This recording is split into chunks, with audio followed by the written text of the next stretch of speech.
iOS 17 has just made a great comeback. So we're on beta 3 currently, and it's a big change from beta 2. Now beta 3 has been released for like 4 days now, and it's actually looking pretty good. So in this video we're going to talk all about that. We have a first look at the interactive widgets for iOS 17 third-party apps interactive widgets, which are looking to be great and probably will be the main new feature of iOS 17 once iOS 17 gets out of the public and we start getting updates from third-party apps with interactive widgets. Those will actually be amazing. And of course, we're going to talk about some more new features of the new iOS 17 beta 3, like this one right here. So lookup will now work for albums as well. So if you have like a screenshot or a photo of a cover like this, you can see that it actually now shows that like music sign and it actually recognizes it. Now one thing of course is kind of buggy or just not prepared yet. When you tap on it here, it won't actually show you any results, but this should be fixed of course with a new beta.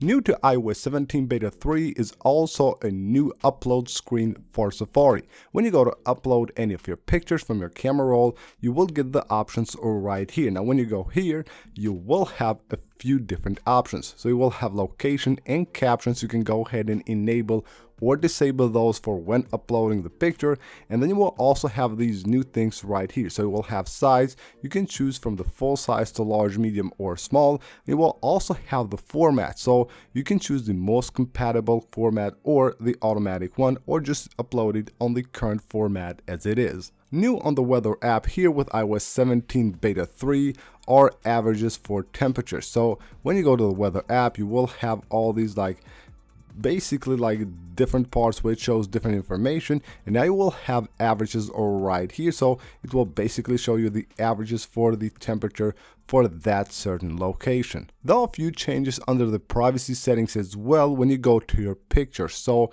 if we go to privacy and go to photos, we'll see a few changes here. First of all, at the top you will see like a preview of your album right there, and it shows you how many photos and videos you have there.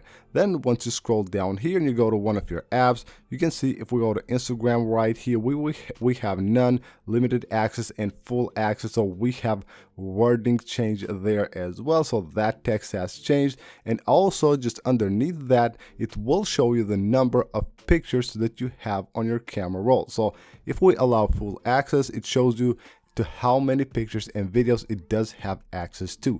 Or if you have limited access enabled, it will show you how many items you have selected for the limited access. Now with beta 3, we also have a new change here on the standby mode. If you're using the float option here for the clock, when you tap to go ahead and change the colors, you will have a few different colors here, but now we also have dual colors. So you can see right there we have quite a few options for dual colors, and this actually makes the clock look really nice. So if you just want to use that like multicolor option, you can now use dual colors for the floating option on the standby mode. A new UI change here on the iMessage app. The voice message bubble right here is way bigger, and you can see also the wave there is bigger as well. So a slight change here, but it makes it much easier for you to actually tap and play your voice messages. This is the screen that you get when you log out of your iPhone, forgetting the passcode or just trying the passcode to enter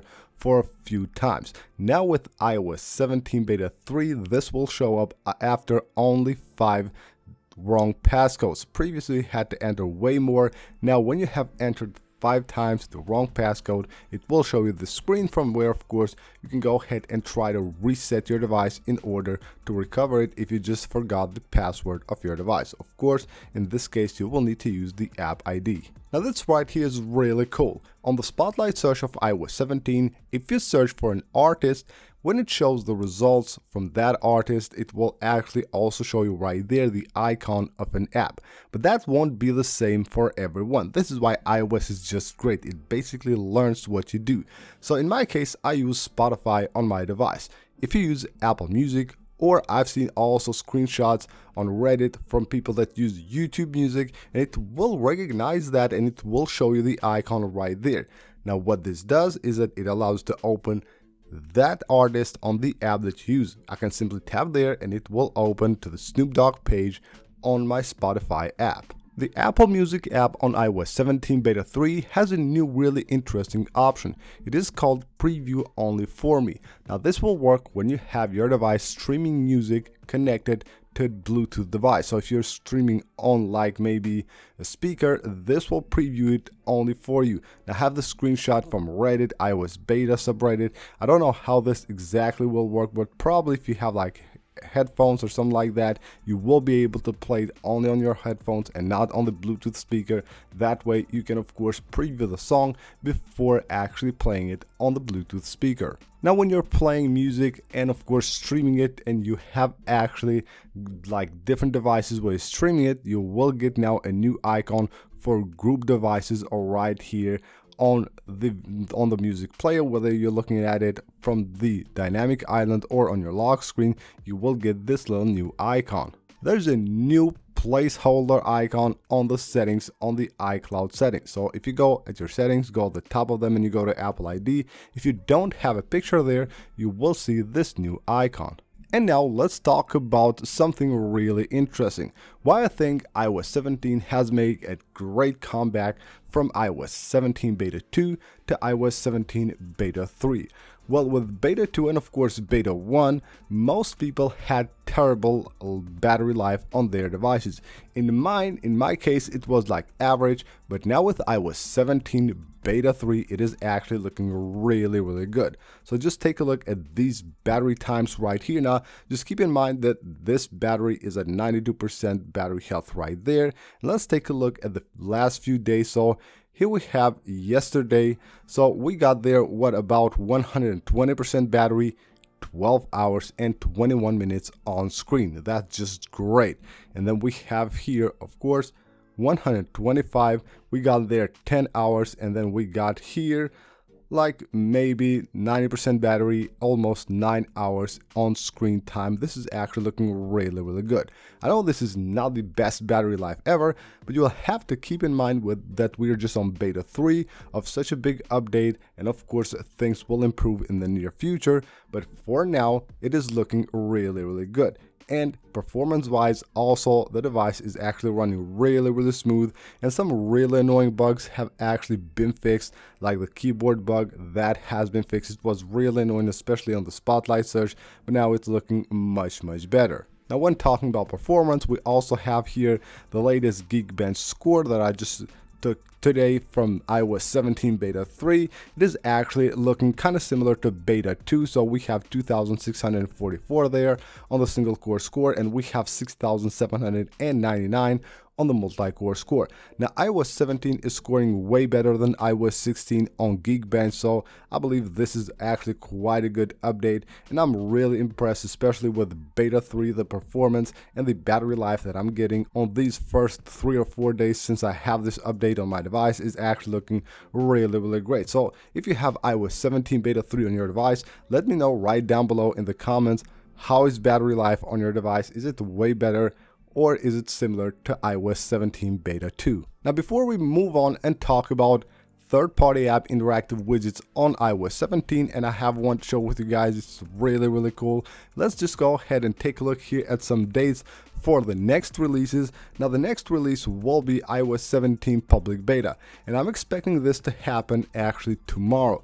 Monday, July 10th should be the date then that Apple actually releases the first public beta of iOS 17. And just looking at the beta 3 of iOS 17, I'm pretty sure that it will actually be a release, because this update is looking quite nice, and I wouldn't mind even having this update on a daily driver because it's actually quite good. And then after that we will of course get beta 4, but don't expect it to be this week. Beta 4 should be released probably on the 18th or 19th of July, so next week, because we're still on the 2-week schedule for iOS 17 beta releases. And now let's take a look at this amazing interactive home screen widget for iOS 17. Now this right here is a podcast app called Moon FM. It is currently of course on test flight, so it is on beta, because we will have to wait for the official release of iOS 17 to get this app on the App Store with this widget, and of course other apps as well. Now this is looking to be a great new feature. I'm really excited to see what devs will be able to do with interactive widgets on the home screen. So this is right here, the widget from this app, and as you can see, we have there a podcast playing, but what we can do here is actually play and pause. So you can see how nice that works. We don't have actually a pop-up. We don't need to go into the app. So just basically play and pause from there. It also has these two buttons that actually allow us to move forward or backwards on our podcast. So you can see we can go back, we can go forward just like that, play and pause, and of course if you tap anywhere else on the widget, it will take you into the app. So actually an amazing job by Apple adding interactive widgets to iOS 17. They look really good, and hopefully in the future we will get some amazing widgets from third-party apps. So that is it for this video, guys. Hope you guys enjoyed the video. Go ahead and leave a like if you did. Of course, don't forget to subscribe for more iOS 17 videos. I'll see you guys on the next one.